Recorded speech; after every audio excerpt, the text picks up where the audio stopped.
Today's lecture, obviously it is of relevance given what is happening, but I want to make it clear that it is not a political analysis today at least, and there's no theological or sectarian issues. I want to give you some useful information, inshallah ta'ala, that will help you understand better that part of the world. And maybe in the future we can talk more detail. But this is one of the most interesting sections and regions of the Muslim world. And I have to summarize its history in 20 minutes. So this is a very big task, but it is still, inshallah ta'ala, beginning the conversation so that you can understand and situate yourself to understand what is happening. Apologies, my voice, as you can tell, is off. I'm a little bit under the weather. May Allah give us shifa, all of us, inshallah. So realize that this land that we call Iran, this land is actually one of the most historic and influential in human civilization, not just in Islamic civilization. And even from the earliest of times, from the earliest of recorded histories, this land produced some of the most important figures in global history and some of the most powerful civilizations known to mankind. You have people like Cyrus the Great. And Cyrus the Great, actually, some of the scholars even considered him to be Dhul Qarnayn. You know, there's a controversy who is Dhul Qarnayn, and there are many contenders. One of the contenders is Cyrus the Great. I'm not saying that's right or wrong. I'm just saying that is one of the contenders. Cyrus the Great is considered to be the founder of the first great civilization of Iran in 550 BC, and it stretched over 3 continents. And this eventually led to the Achaemenid Empire, which was one of the first empires to have a universal set of governance, of law, somewhat open-mindedness in religion, and again, one of the primary civilizations of pre-modernity. And the religion of Iran is also a unique religion, Zoroastrianism. It is founded in Iran itself. Zoroaster is considered to be the founder of that faith tradition. And when the Muslims encountered it, they treated Zoroastrians like Ahl Kitab. So they said, if you are going to be treated like the Ahl Kitab. And in the time of the Prophet ﷺ, the Iranian civilization was under the Sassanid Empire, 224 to 651 CE. And the Sassanids, the Sassanid Empire, was the empire that the Quran itself mentions when it talks about the reality of the Romans and the Persians engaging in warfare. This is the Sassanid Empire. And it was also the last great king of the Sassanid Empire, and that is Khusro Parvez, that the Prophet ﷺ interacted with, he wrote a letter to. And if you know, famously, when Khusro Parvez, also called Kisra, when Khusro Parvez, he tore up the letter, the Prophet ﷺ said, Allah will tear his kingdom up like he tore my letter up. And this was a prediction that proved not only to be true, but also it is an amazing reality to the end of over 1,000 years of Persian dominance. Over 1,000 years, different dynasties had ruled. And this is one of the strangest quirks of history, how such a great civilization within less than a decade crumbled. The Romans and the Persians were at war for decades, in fact for centuries. The Byzantines and the Sassanids were at war for decades in the time of pre-Islam. They couldn't get rid of each other. A third civilization, which wasn't even known as the civilization, the Muslims, rises up, takes on simultaneously the Byzantine Empire and the Persian Empire, carves the Byzantine Empire in half and acquires it. Bilad al-Sham and Egypt and Alexandria and North Africa, this was all Byzantine lands. All the way to Andalus, it was Byzantine lands. And Islam conquers it and eliminates the Sassanid Empire in totality. There is no remnants left of that original empire. The Muslims famously conquered it. Primarily the most important battle, which should be known to all of you, at least by name, the Battle of Qadhi. And the primary person is Sa'd ibn Abi Waqqas, associated with the Battle of Qadhi. It is, in my mind, one of the most surreal moments of not just Islamic history, of history, to imagine the Sahaba themselves, the people who broke bread with the Prophet ﷺ, the people who interacted with, who fought at the Battle of Badr, who saw the time frame when Islam was almost eliminated from global history, those same people walked in the palaces of Khusro Parvez. I mean, it is surreal to imagine. Wallahi, it is, if you understand this dynamic, it is just phenomenal to understand. And in particular, the Sahabi Salman al-Farisi, I've given a whole lecture about him. Even at Epic, I talked about this. That, to me, this is just an ayah min ayatillah. Without a doubt, this is a miracle that somebody like Salman al-Farisi, who as a Persian would never have had the pass to enter the palace. He would never have had permission. And he is appointed the governor of Persia. Unbelievable, from where to where. This is in the lifetime of the senior Sahaba. We're not talking about Andalus and China that happened in Zaman Tabi'un. The first batch of Sahaba, Umar ibn al-Khattab radiallahu anh, in his time frame, Qadisiyya occurs. And the Sassanid Empire is completely acquired by the Muslims. And this is without a doubt a miracle that Allah gave to the Muslims. They couldn't have done it by their numbers. They couldn't have done it by their training. They couldn't have done it by their weapons. There is no comparison. You have one of the mightiest empires known to mankind. Go read books of history. Go look at their armament and their weaponry, their ferocity. And then you have a new civilization, not even a civilization, not even known to mankind. And they take them on and they become, as they say in Arabic, khabar kana. They become something that is just found in the books of history. And so the Muslims not only acquire this land, eventually Ali radiallahu anh moves his capital to this region. Remember, Iraq and Iran were basically one entire region in this time frame. The capital of the Sassanid Empire was Ctesiphon. In Arabic is called Madain. This is actually currently inside of the city of Baghdad. So understand that when we say Iran, we're not talking the modern country. Obviously, we're talking the civilization. And the capital is now in one of the suburbs of the modern city of Baghdad. This is where it ruled. And of course, we mean the Iranian civilization, not just the one country here. The people who spoke the language, the entire area that includes Azerbaijan and other regions, that its whole region is basically the Persianate Empire. And the Umayyads then took over, and during this time frame, the conversion rate to Islam was very minimal. It's very interesting here that when the Umayyads ruled for 90 years, the Persian kingdom, or the Persians, remnants, the civilization, by and large did not embrace Islam. According to a number of surveys and studies, less than 10% embraced Islam. Why is this the case? There are a number of reasons given, but most likely, the number one reason, frankly, can be the Umayyads themselves were not encouraging conversions. And they had a very hierarchical policy. And this is well known.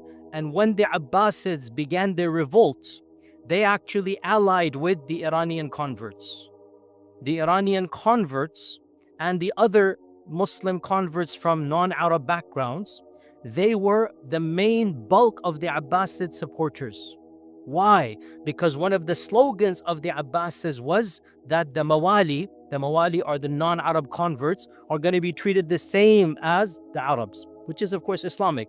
The Umayyads didn't have this policy. The Umayyads had a more pre-Islamic tribal policy. So when the Abbasids came to power, and also the capital shifted, to that region as well, this is when conversion began exponentially. And this really shows you how mu'amala changes the hearts of people. Right? When did the bulk of conversion happen? It happened in the time of the Abbasids. So much so that by the end of this era, 90% of this region was Muslim.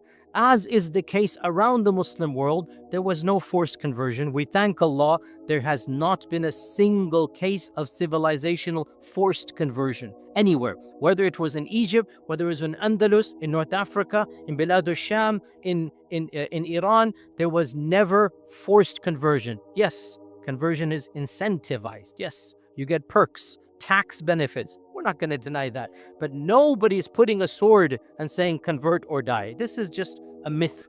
And the very fact that when the Umayyads were harsher, less conversion. When the Abbasids were nicer, more conversion. It shows you what? Conversion is coming from the heart.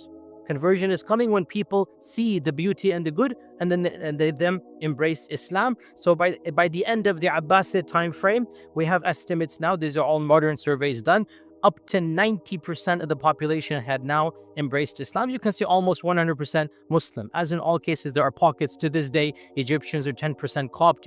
Even in Bilad al-Sham and in Libyan and in Lebanon, others, you have the Maronite Christians, you have the Coptic Christians, Nestorian Christians. Islam never eliminated all faith traditions, and you still had Zoroastrians and Christians in Iran and Jews in Iran. You had some of the largest groups of Jewish people. Why? Because when they fled Byzantine lands, the emperors of Persia welcomed them to come in. This is pre-Islam. So you had large groups of Jewish people living in Iran as well. And when the Muslims came, they allowed them to remain as they are. It is true, many of them would not like this, and so they went to other places to get their taxes over. That's true. And that's why many Persians, when the Muslims conquered Persia, they decided, especially the rich, they decided to migrate voluntarily. They weren't forced to. And they went to the closest neighboring polytheistic region, and that is India. And when they went there, so they were called the Persians, the Parsis. And as you know, to this day in India, there's a group called the Parsis, and this is the Parsis. And the Parsis, they're from the Iranian merchants, the rich people who didn't want to pay the extra taxes. They wanted to just, take their wealth. And so they voluntarily migrated to India, and their descendants are still there to this day. Now, I'm not going to go over all the history of Iran, but I will mention a few key points. Of the points that I want everybody to know is that Iranian scholarship shaped Islam. This is a non-controversial statement. The ulama of that region shaped Islam. They contributed unbelievably in every single discipline. And in fact, we even have prophetic ahadith that seem to indicate this.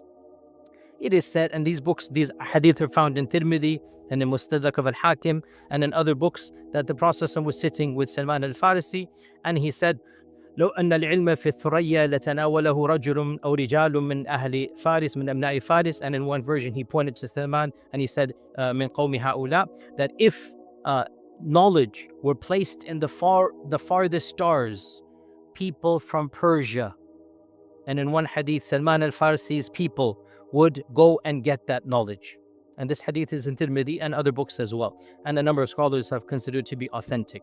So why is this the case? Because Persian civilization was really the most literate and the most sophisticated. It actually excelled Byzantine civilization. And when they became Muslim, they brought their brains to do khidmah to the religion of Islam in a way that there was no other civilization that had that expertise. So where to begin? Wallahi, there could be many lectures given about the contributions of the Persianate empire civilizations to Islam, the Persian scholars to Islam. Where to begin? Arabic itself. Ya ahla lughat al-Arab. Who codified your language? Who wrote the first book of grammar? Sibawayh. Through and through Persian. Sibawayh, born in a Persian family, spoke Persian better than Arabic. It's his mother tongue. And he writes his famous book, Al-Kitab. That's the title of the book, by the way. Al-Kitab. And it is the first and the the mother of all books in Arabic grammar. It's a Sibawayh. In hadith, oh my God, hadith wala haraj. It is as if the majority of muhaddithin are from this land. Imam Bukhari, Imam Muslim, Imam Tirmidhi from Tirmidh, Imam al-Nisa'i, Imam Ibn Majah from Qazwin. It is as if like only basically Abu Dawood and Imam Ahmad and others are from pure Arab. Otherwise, all of these, and that's just the main generation. If you want to go beyond that, we can keep on going, right? You look at the scholars of fiqh. Abu Hanifa, الناس عيال في الفقه على أبي Hanifa. Imam Shafi'i is allegedly reported to have said, people are indebted when it comes to fiqh to Abu Hanifa. What was Abu Hanifa? An Arab? He was Persian through and through. He spoke Farsi at home. Abu Hanifa is the first of the great fuqaha, and he is pure and through Farisi. And after him as well, you have so many Al-Jassas and others from the same, tradition. The scholars of tafsir, Imam al-Tabari is from that civilization. Az-Zamakhshari is also Persian stock. The scholars of Aqaid and Ilm al-Kalam, Imam al-Juwayni, Al-Ghazali, through and through Iranian. Al-Ghazali represents Iran of the 11th century. This is Iran. Iran is Iranian Islam. Al-Ghazali, born in Islam, born in Iran, born in Tus, born and raised, lived there, and then at the end of his life, he becomes the rector of the university. But otherwise, he is through and through, he is Iranian. And you have so many others as well. And of course, let us not forget some of the greatest civilizational poets of the Ummah. Poets who really brought a level of culture, civilization to the Ummah. You have Firdausi and his famous book. Who knows his book? The what? The Shahnama of Firdausi. You have Hafiz. You have Jalaluddin al-Rumi. You've all heard of Rumi. What language did Rumi write in? Not Arabic. Rumi did not write in Arabic. Hafiz did not write in Arabic. They're writing in Persian. And that is why Persian was, after Arabic, it was the most important language of Islamic civilization. And we see its impact globally across the world, even in India. What was the noble language? It was Persian. And that is why even Iqbal, a century ago, which language is he writing in? In Persian. This is the influence of the Persian civilization on Islam. We have to understand there's no civilization that is impacted, obviously, other than the local Arab and Hijaz. After, obviously, the Arabian civilization, the Iranian civilization, the Persian civilization impacted Islam more than any other and benefited more than any other. Now, all of these great names I mentioned are, of course, Sunni. Yes, Rumi and all of them were Sunni. But unfortunately, we in our minds have no idea. And we associate Iran with Twelver Shiism. Now, this is a sensitive topic. I'm not getting sectarian. Literally, I'm just being historic right now. So there's no judgment. I'm just telling you what happened. The sad reality, the average Muslim is just dismally unaware that Iran was a bastion of Sunni ilm, Sunni hadith, Sunni fiqh, Sunni tasawwuf, Sunni everything. Except recently it changed.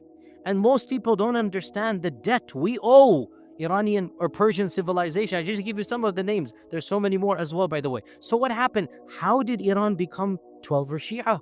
How did that happen? And again, I'm not being sectarian. I'm just being factual right now.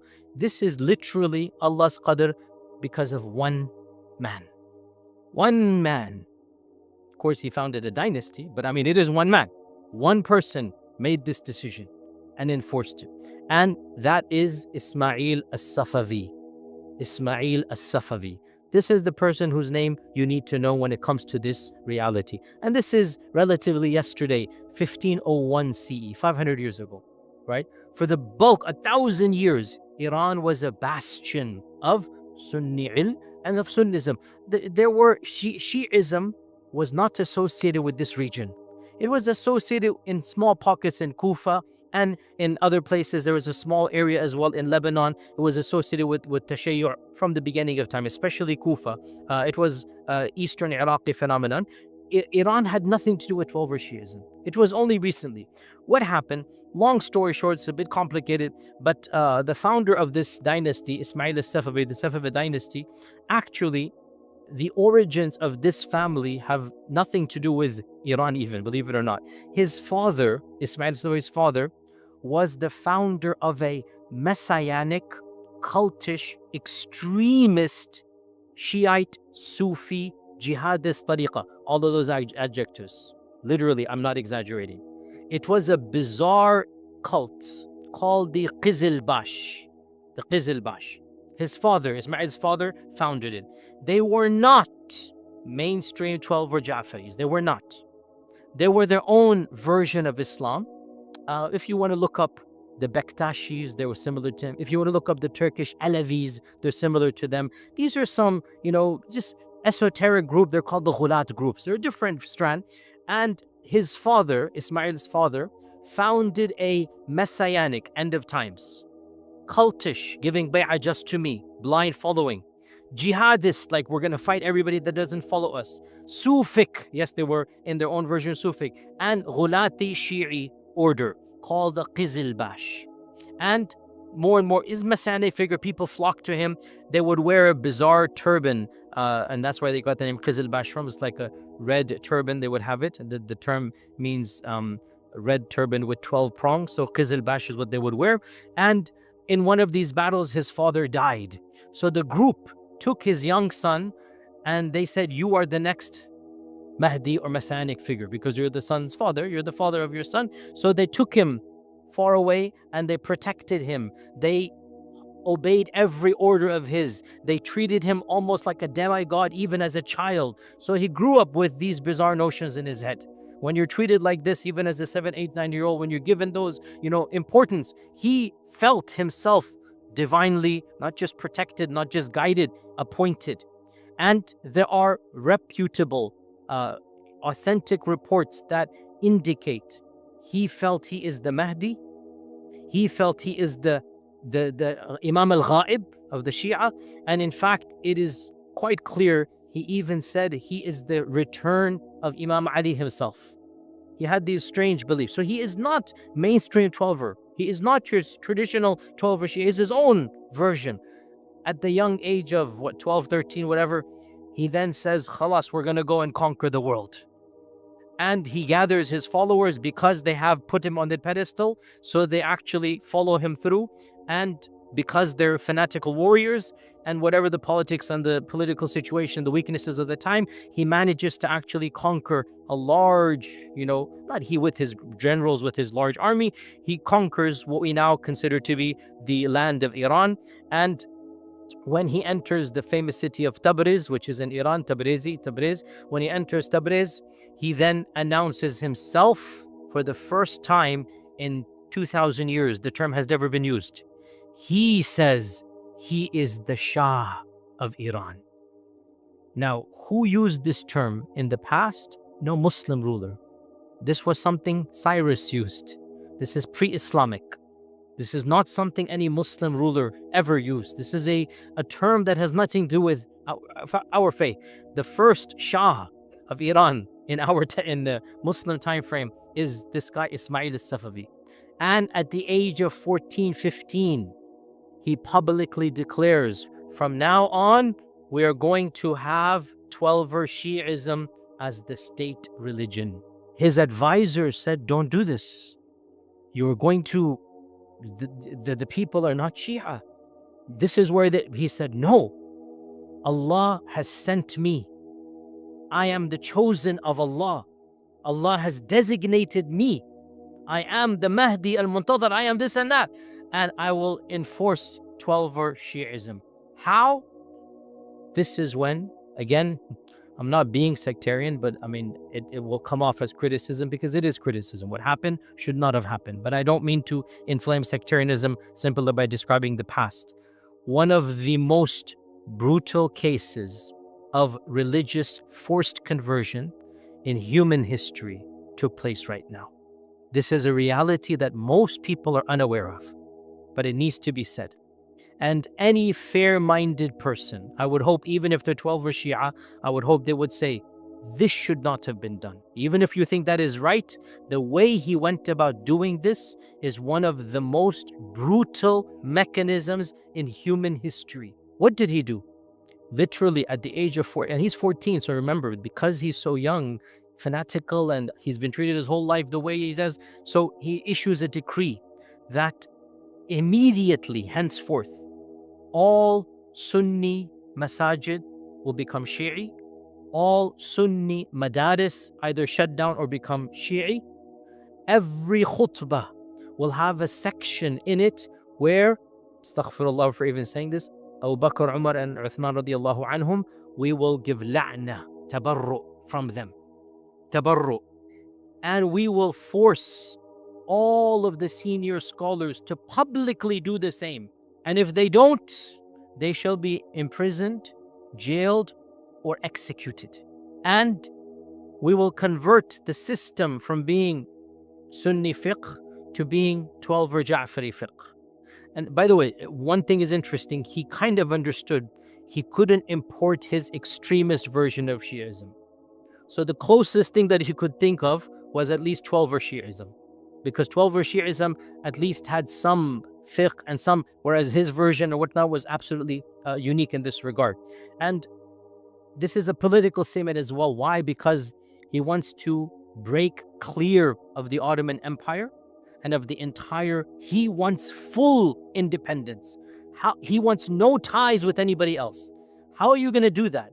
You're going to do this by establishing your own faith-based system that has no parallel in the entire world. It was a political move, and we know this because he was not a 12 Shia growing up. He's not a believing 12 Shia growing up. It's a political move to maintain despotic independence. Everybody's going to be following a new system. And this is exactly what he did. That for the next 100 years, him and his descendants basically executed thousands of scholars, senior scholars, who refused to publicly curse the three khulafa.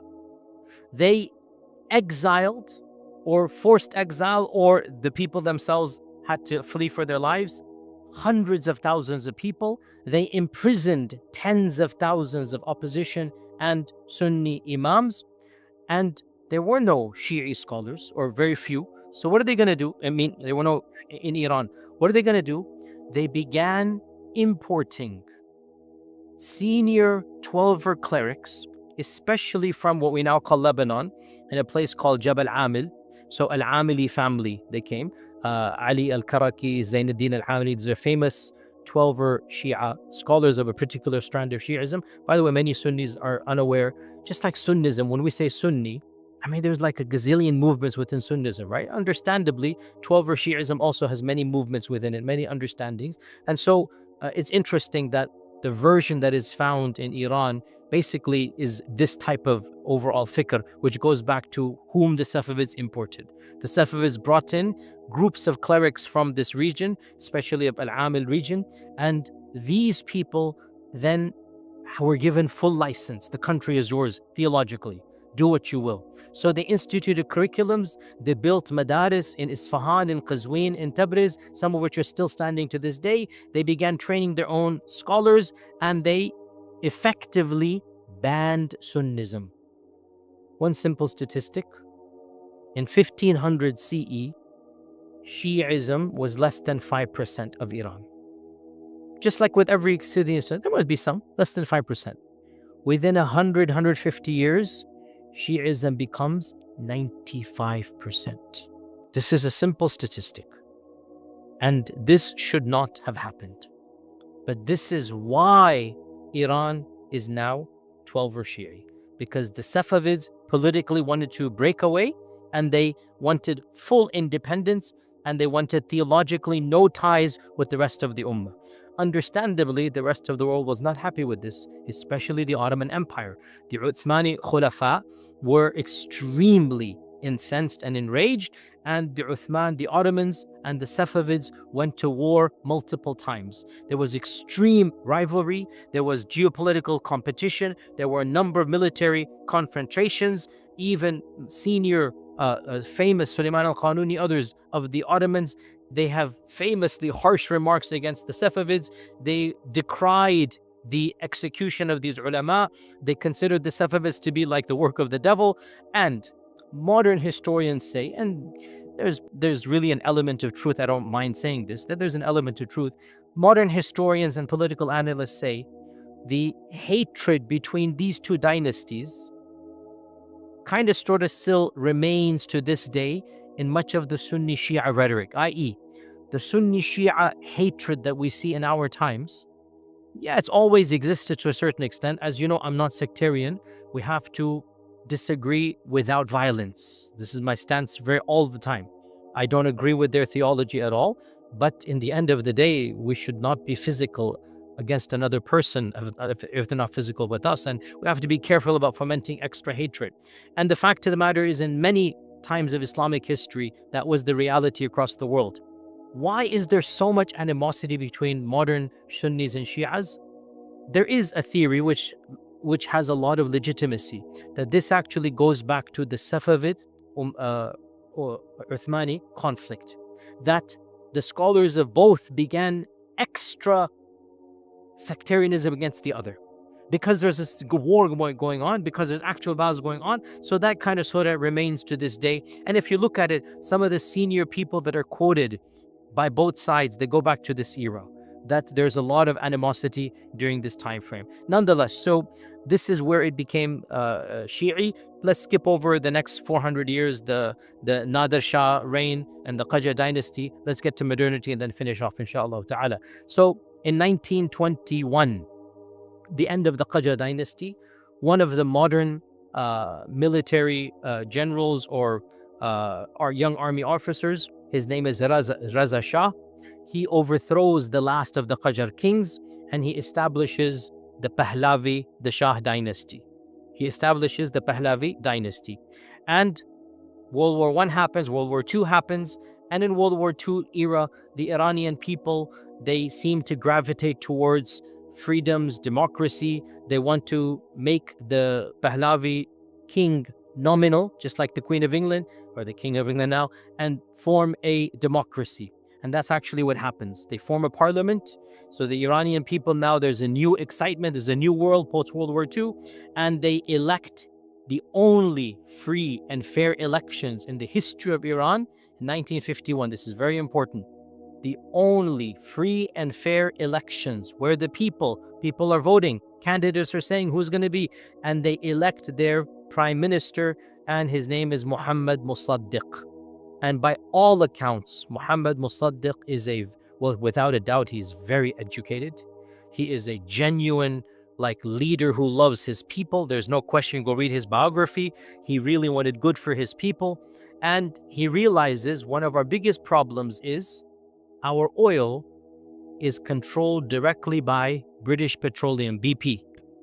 It was called something else, but it's BP that became BP. You know, BP is the largest oil company in England, BP, right? And BP had written a contract with the king. They had not first dibs, they had full rights to the oil. They would mine, they would extract, they would purify, they would sell, and then for every dollar, a few pennies to Iran. This is blatant modern colonization that happened. Muhammad Musaddiq understood this is not going to work. You are fleecing us. You are bankrupting us. So one of the first things he does, gets rid of that contract and says to the Iranian people, this is our land, this is our oil, let's make our own company. And that's what he did. He nationalizes the oil. But you see, the superpowers don't want you to have your own wealth, do they? They don't want you to have to control your own resources. If you are not careful, they might even invade your country in the middle of the night and arrest you with your wife and drag you back here because they want your oil. But you see, back then they weren't that blunt. You would think we would learn more, but no, we're actually more blunt now. So, Mr. Winston Churchill, you've heard his name? Mr. Churchill is in charge of BP, well, England, but that is BP, right? This is the modern East India Trading Company. That's the modern version of it. Wallahi, history repeats itself over and over again. Oh, Indian, Pakistani, Bengalis, what is the East India Trading Company? It is because of that company that so much havoc and chaos exists in our world.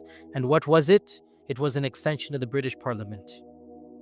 That was the real British policy. Go back 300 years, the same thing. 100 years, the same thing. Instead of East India Trading Company, is the British Petroleum. Same concept. And so, can you believe, I'm not making this up. Wallah, you think I'm going to, no, this is real. Winston Churchill calls up America, says, help me. The Iranian people have gotten rid of our monopoly on the oil. And again, this is such an interesting, I wish I could go more here. In some ways, I know this is idealistic, by and large, our country, the US of A, was by and large isolationist for much of its history. Because the founding fathers had seen what happens when you interfere in other lands.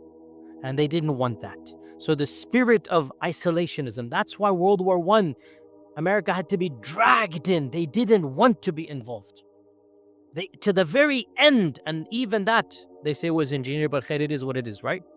But during World War II, when the superpowers of Europe all crumbled, a vacuum is created.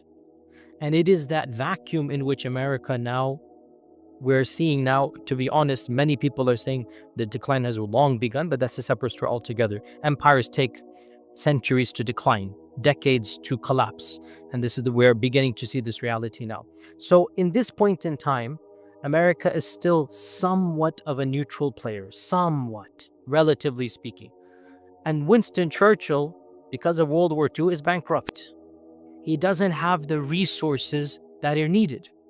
And so America decides, in conjunction with England, that they will get Iran's oil back. How do they do this? Now, I know some of you will think I'm telling you conspiracy stories. You don't believe me? Log on to Wikipedia, very, very trustworthy source.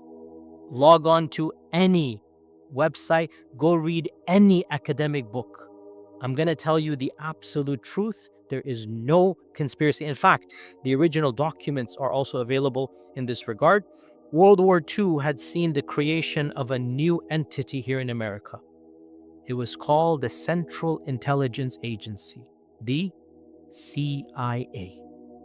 This is brand new. World War II caused America to realize we need foreign influence. And the CIA, you should all be aware, operates outside of presidential and congressional and senatorial jurisdiction. It is not, there are no checks and balances. It can do anything and get away with it. Whereas technically the FBI cannot. Technically, no organization within America can get away. You can technically, even now what we're seeing with ICE, the state is suing ICE. Minnesota is even now there's some checks and balances, right? You cannot do this to the CIA. The CIA is black box. It's its own entity. We should all know this. This is the newest American organization now, post-World War II, and I'm not making this up, the first project assigned to them, overthrow Muhammad Mossadegh and reinstall the Shah with full power. No questions asked.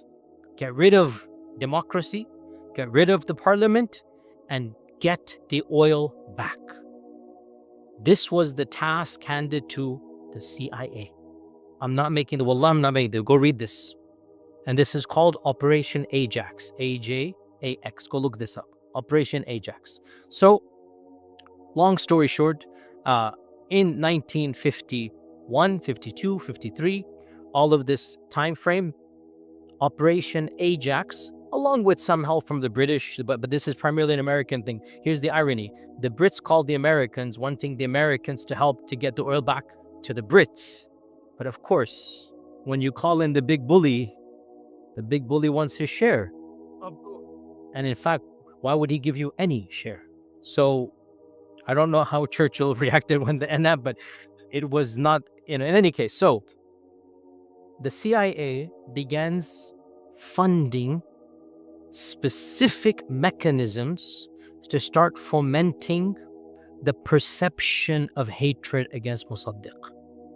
Again, it sounds so bizarre, but go read. This is now well known. Freedom of Information Act has made all of these documents public. By the way, who funds the CIA? Our tax dollars. Understand this point, right? Because the funding comes from American taxes, but there's no governmental oversight. There's no checks and balances. So the CIA has 10, 15 things they start doing. Of them, paying broadcasters to have their scripts of the news read rather than local journalists, i.e. controlling the media. Of them is doing things in the streets, thugs, whatnot, to destabilize civil society. You know, like accosting people, killing people, whatever it might be. They're like street crime and street harassment, so that people start thinking Mossadegh's not doing a good job. Of them, hire Wallahi, this is true. Hire thousands of people with nominal fees, $5, $10, $20, to go protest in the streets against Mossadegh. I'm not saying anything about right now. I'm simply saying this is what happened in 50s. That's all I'm saying. The CIA paid people to go and protest in the streets to create the illusion that there's a lot of anger. And what's going to happen? It's human nature, even if you are not paid. But when you see 10,000 people chanting something like, yeah, maybe they're right. Yeah. And you get swept up as well, right? You create the circumstances. And in that, after, all of this, what is said and done, in the end of 1953, the Shah issues an executive order, similar to Hitler 20 years ago, in order to achieve stability, in order to shut down all of this chaos. You have to give me my rights back. I have full control. I abolished the parliament. And for the sake of your peoples, your safety, I have to be your king as a real king. And I'm going to arrest Mossadegh. I'm going to execute 2, 3, 4 people were executed, right? The other ministers, whatnot. Mossadegh dies under house arrest. They didn't actually execute because he was too popular. Believe it or not, he was so popular that they didn't actually want to execute him. So they kept him in house arrest until he died. And then from 1953 until he was deposed in 1979, the Shah of Iran, who was the son of the founder I told you about, the Pahlavi, it was his son. The Shah of Iran rules Iran with one of the most brutally repressive regimes of the last century, with direct aiding and abetting of America and England. Because why? As soon as he arrests Mossadegh, what do you think happened to the oil? BP didn't get it. Shell, Exxon became the number one extractor, refiner, and seller of Iranian oil. Politics and commerce, hand in hand. US foreign policy, multinational corporations, hand in hand, over and over and over again. Whether it's the Gulf War, whether it is then, whether it is now, there's always the two colluding together. This is the reality. And because the Shah did the bidding and the oil is the Americans' oil, they didn't care how repressive he was. We want you in office, you do whatever you need to do. And in his time frame, the level of brutality against his own people, all that we hear about of later on Libya, Iraq, whatever, it began with Iran. All the brutalities that happened afterwards, Iran is where it began under the Shah. And go speak to any sane Iranian of that time frame who will tell you the realities of how evil this man was. You couldn't even have a private conversation in your house with your friends criticizing the Shah. If you criticize the Shah in private conversation, you would be disappeared, perhaps never heard of again, executed, tortured in the worst manner possible, because one of those people would turn out to be a spy. He'd get money to turn you in, turns you in, he gets some money, and you're gone for life. 25 years he ruled with an iron fist. To give you one example, in 1971, Muhammad Reza Pahlavi, the Shah, he staged what is considered to be one of the most extravagant celebrations in human history. It was his birthday, and it was coincidingly, he said, the 2500th anniversary of the Persian monarchy. So he threw a birthday party, the likes of which the world has never seen. It is estimated he spent over $300 million of that time frame's money, which is probably $1 billion now. He invited every world leader. The guest list is just unimaginable, a who's who of royalty. And he created an entire city and a whole week long of events, and you can see video footage of it, while his own people right outside were starving for food. What is going to happen when you spend like $1 billion on a festival? All the kings and queens and all the rich are inside, and the people barely have food to eat. What do you think is going to happen? in this climate, and again, I'm not taking sides, but I understand exactly why it happened. People come along whose version of Islam we might disagree with, but whose integrity was not for money or power or fame. And they said, this is a land for our people and not for sellouts. And when you use the name of God and people are already far away, they get a sense of peace. And a figure known as Khomeini starts rising up as an opposition, claiming that it was time for the Shah to leave and for a new era to be ushered in. People who had nothing to do with religion were so sick of the Shah, they sense from this guy, at least he is one of us. And clearly he's not a stooge of the foreign powers.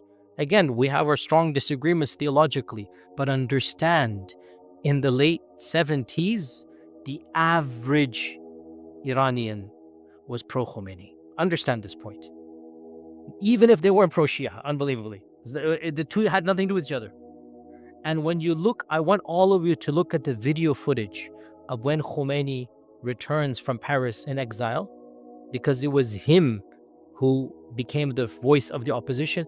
Go look at the video footage of the streets of Tehran. Non-hijabis are cheering for Khomeini because they have no idea what's going to happen. Clean-shaven men who have probably never prayed for years are going berserk, return of the Khomeini. They think now is the good era coming in. They don't understand they're going to have a different set of problems because there is no idealistic and whatnot. Nonetheless, you have to understand one thing, that the antagonism that the people had towards the Shah was also the antagonism they had towards America at that time frame.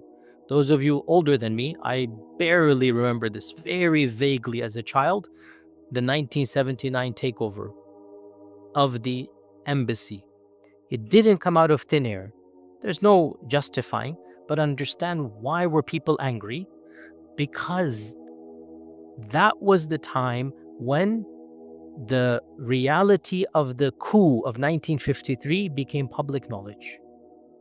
Everybody knew America was the one who put the Shah in power and who kept him in power and who was behind all of this repression. That's why the anger exists. It didn't come out of thin air. It's not that Iranian people are born with the DNA against America. There are socio-political reasons for that anger.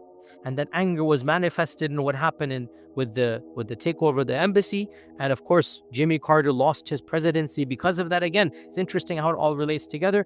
The American public was never told, and they still don't know about the role that they played in Iran, even though it's public knowledge, but it's not taught in the curriculum.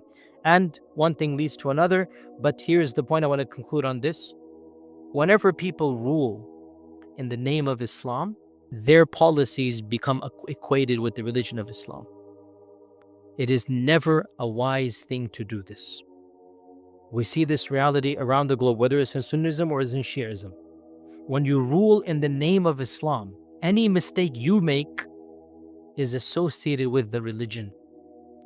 And this current regime, even though without a doubt we are not sympathetic, I'm not sympathetic towards them, but what makes it more difficult is that their incompetencies and their problems have actually led to people hating the religion of Islam because of them. And this is well documented that of the highest rates of apostasy in the Muslim world are in Iran. This was not the case even under the Shah, because nobody blamed the Shah and Iran together, Islam together, sorry. The Shah never said he's doing it in the name of Islam. You want to get angry at the Shah, it has nothing to do with your religion. But when you have an Ayatollah, when you have a religious cleric ruling in the name of religion, or you have another group, whether they're in Afghanistan, whether they're anywhere else, ruling in the name of religion, their policies, when they fail, in the eyes of many people, it becomes a failure of religion. And so this is why we are seeing in YouTube such anger even against the religion, a'udhu billah. There is no excuse for what these people are doing. You don't burn the mosque. You don't. But this is their crazed mentality. Bottom line, I don't want to become political analyst here. Simply understand that history teaches us we should not be naive and take things at face value. History teaches us, generally speaking, superpowers are involved in engineering things. Generally speaking, they never learn. They think that by getting somebody in office that will like them, that will do their bidding, this will be better for civilization and society. But always it turns out to be for the worst. And so let's keep our judgments minimal, be a little bit more wise in this regard. And the main thing is we pray for the safety and the security of innocent people who unfortunately are always the one that pay the heaviest price for the games that take place at the political level. The games that take place between the politicians, they don't pay the price because they will pay it in the akhirah, by the way. Who pays the price in this world? The innocent people. So we ask Allah to protect the innocent people. We ask Allah Azza wa Jal to save the lives of all those who have nothing to do with the evils of reality, and to deal with those that are involved in fitna and fasad, to deal with them this world before the next. And inshallah, maybe later we'll give more political analysis. Wassalamu alaikum wa rahmatullahi wa barakatuh.